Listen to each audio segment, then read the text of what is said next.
Hey guys, I know it's been a long time since I filmed. Um, I've been trying to make this video for a couple days now, but I just haven't had the time nor the energy to do so.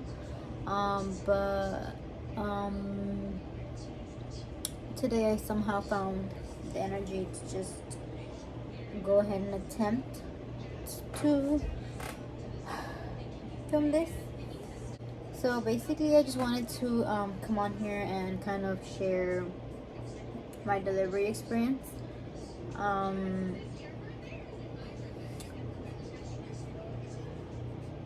so it was a Tuesday, and I had just turned 39 weeks.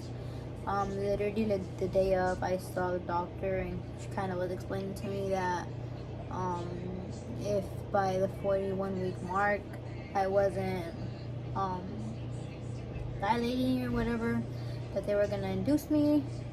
So it was kind of like out of nowhere, I guess. I started getting contractions like around 11 p.m.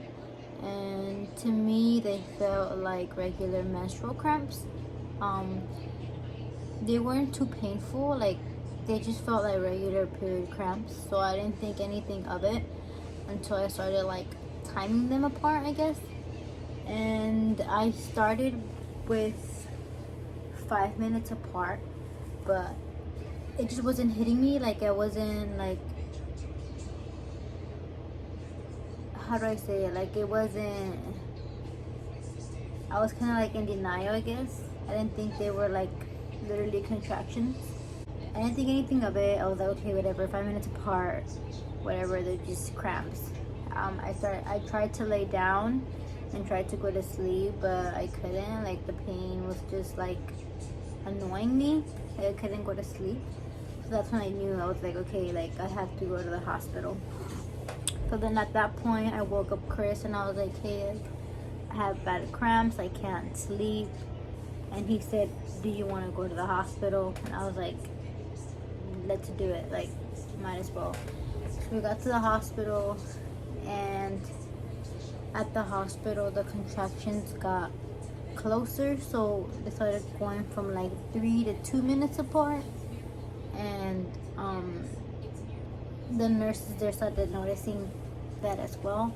And then that's when they kind of let us know that, hey, like, you're not gonna leave tonight. Like, you're gonna have this baby tonight. So after that, they transferred me over to a room, and then the contractions were getting worse. After that, um, they started like giving me like all sorts of like medication. They gave me, the IV, and they started like kind of like inducing me because I just wasn't dilating. I was having the cramps, but I just wasn't dilating. So they induced me, and that's when the pain got like real, like the pain, like the cramp pain was like, I don't know how to describe it. It was just like with every cramp that I would get, like I would just cry, like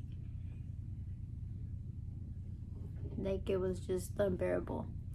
So then after that, I got the epidural, and I think I made the mistake of getting it a little too soon, but I just couldn't take the pain anymore. So I got the epidural, and that literally numbed my entire body from the waist down. So I couldn't move my legs. I couldn't feel them when I touched my legs, like my thighs. Like, they were so disgusting because I felt them with my hand, but like I couldn't feel it on my legs. So that was there. I couldn't feel any cramps because the epidural at that point was already like in effect, so I couldn't feel any pain. But I knew the cramps were coming because I would see it on the monitor. So at that point, it was just like a waiting game for me to dilate so that the baby can come out. But the farthest that I got was to like 5 to 6 centimeters. And then after that, the doctor kind of he came and he inserted like some liquid inside me um so that it would be easier for the baby to come out. But at that point they kind of realized that it wasn't working because the baby was having trouble with it. Like he didn't like it. So then they were like, okay, what's going on? Like, why is the baby's heart rate going down? And then they realized that his face was facing up instead of facing down. So not necessarily that he was breached, but so that the babies can come out, the baby's face have to be facing down so that it'll be easier for them to come out. And Sebastian was facing up. So at that point, it was kind of like he was having trouble, kind of like choking. So at that point, the doctor was like, the baby's not doing too well. We're gonna have to do an emergency C-section. And that was like, at that point, I was just like, what? Like, in my head, I was just like, no, like, that's like not what I wanted. But at that point, also, I was just like just get like the baby out.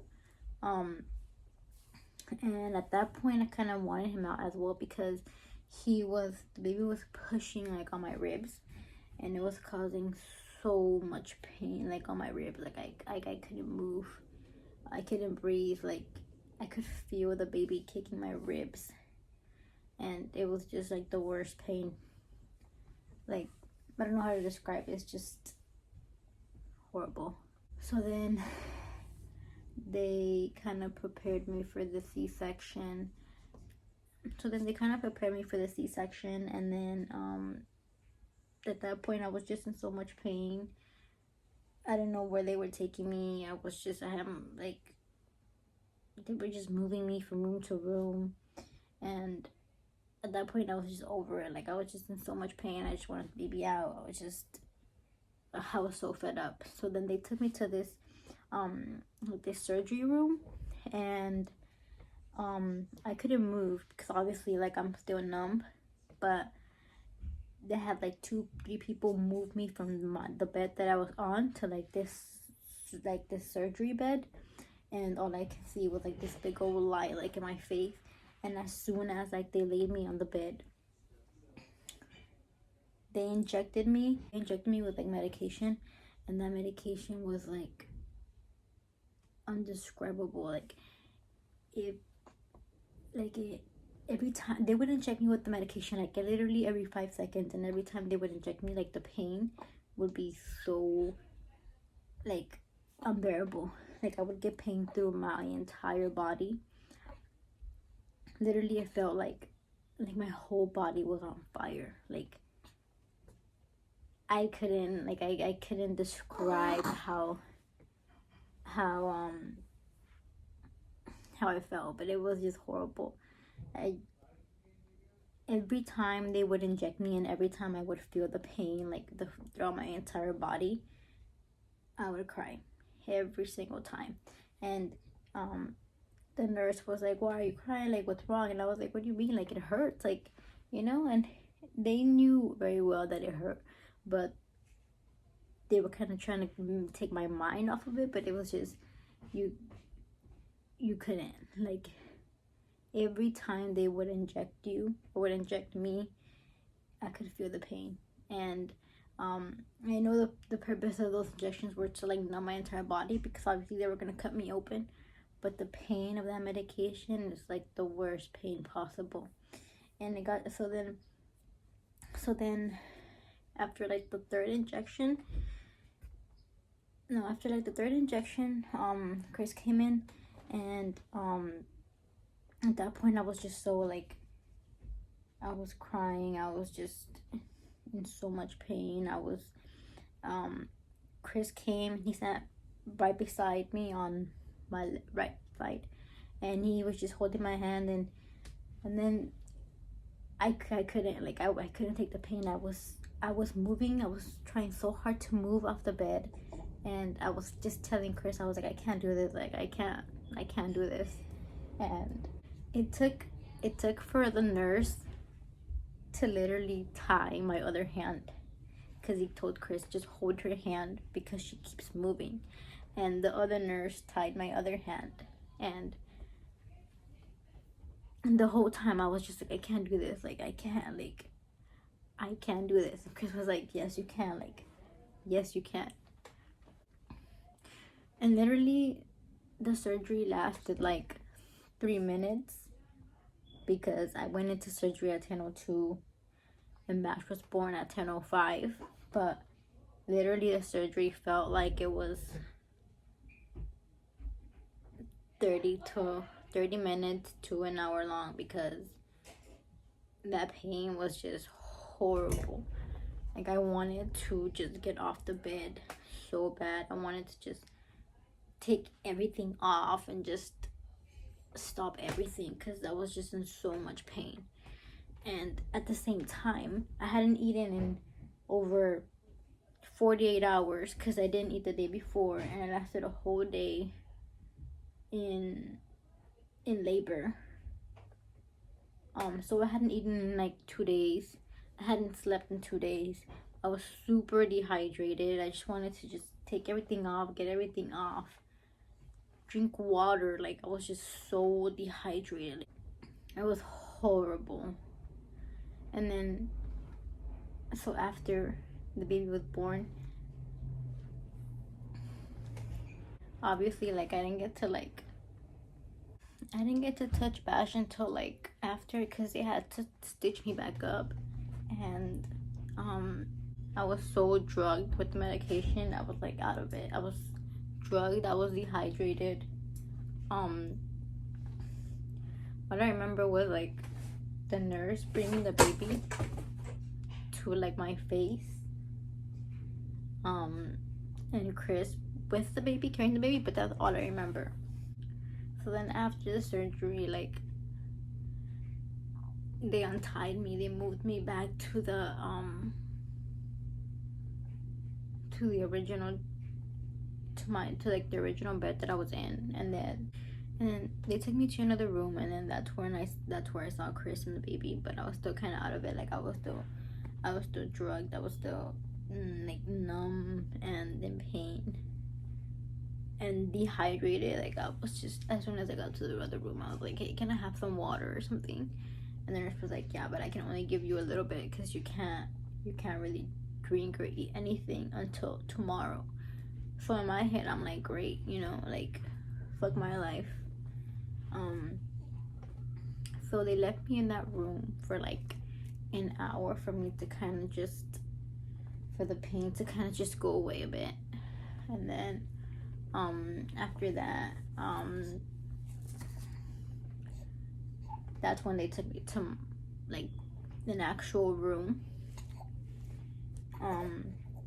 and they took the baby as well. And then that's when I actually got to like hold the baby and be with the baby, and slowly, like, I guess, let the pain go away. It lasted obviously 3 days in the hospital.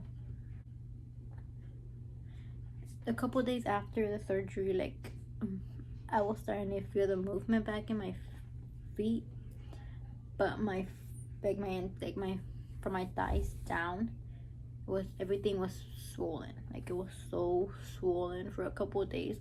Like, even after the fact that I got home after the 3 days and I went home, like, I was still swollen, and my body felt really gross. But Sebastian was born. He's healthy, which was all that I could have asked for. But honestly, like, for those who say that C-sections are better or C-sections are less painful, don't believe, because I had a horrible experience. I don't think it had anything to do with the staff or like doctors. I know people are gonna be like, oh, well, probably the people, your doctor or the people who attended you, but it had nothing to do with that, because my doctor was pretty good. Like he was, like he checked up, and he was, he wasn't just like, okay, whatever, like I'm just gonna done. Like, no, like he checked up on me quite a few times to make sure that I was okay. So I don't think it had anything to do with the staff. I think it's just the whole process of the C-section, and the medication is just horrible, and I do not recommend it. Obviously, like, my delivery wasn't like, it wasn't supposed to be a C-section. It was planned to be like, obviously, I wasn't planned to have a C-section, but due to certain circumstances, I had to have an emergency C-section. But it was just not, like, how do I say it? It's just, I don't recommend it. If obviously, like, you don't choose it, right? Like, you don't say, hey, I'd rather have, like, you don't choose it. But if you can, try to do everything possible to have a normal delivery. Walk, do as much as you can, because I'm telling you, my experience just wasn't it. The pain was so horrible. Like, I don't think I could relive through that. I don't think I can. Like, I don't think I want any more kids after that. Like, it's really painful. It really, like, scared me, and I don't want to go through that again, because I can literally still feel the pain. And it's not fun. It's not fun. It's really scary. You feel like you feel so agitated. You feel like at that point you just want to give up, and it's not a good feeling, especially because you have, a whole baby to, like, think about. So but yeah, that's my story. Unfortunately, like I said, like, it had to be an emergency C-section, and obviously it wasn't planned, and obviously I wanted to have, like, a normal delivery, but I don't know, I think, things happen for a reason, and whatever the reason is, I had to, live through that and experience that. So as of now, I'm just slowly healing. I'm not swollen anymore. I have, like, a little bit of stretch marks, but they're slowly going away. And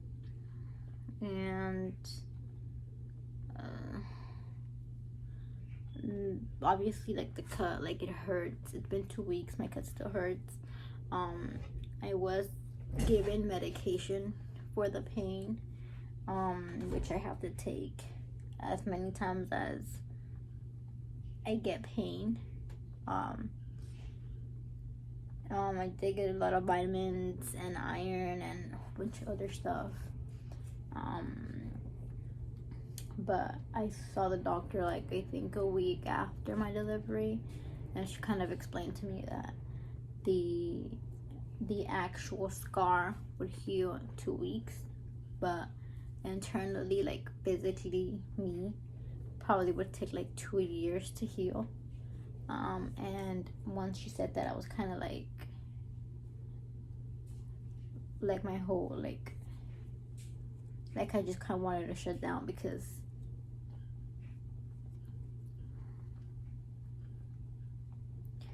because 2 years is a long time, but it is what it is. And I have my baby boy, and I'm glad that he's healthy, and I'm just glad that he's here. And now I guess, like, I'll just take it, like, day by day until I'm, like, fully healed. I'm just really taking advantage of this quarantine going on right now. I'm not trying to go out at all. I really can't anyways if I wanted to, because obviously because of the wound, but taking advantage, I'm just staying inside with the baby, and I'm not trying to go anywhere. I'm not trying to do anything until I'm fully healed, and until, you know, all this virus thing, all this virus nonsense goes away. But yeah, that's so far all I can think about that went on, because obviously I was so drugged and so, like, in so much pain. But if you guys have any questions, please let me know. I'll answer them to the best of my knowledge. And yeah, hopefully I start to heal quicker. I start to feel much better soon.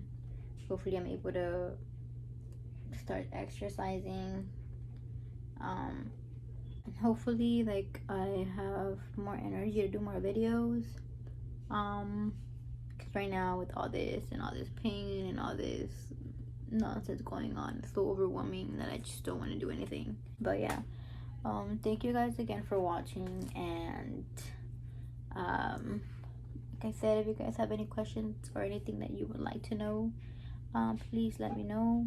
Thank you guys again for watching, and I hope to have more videos for you guys soon.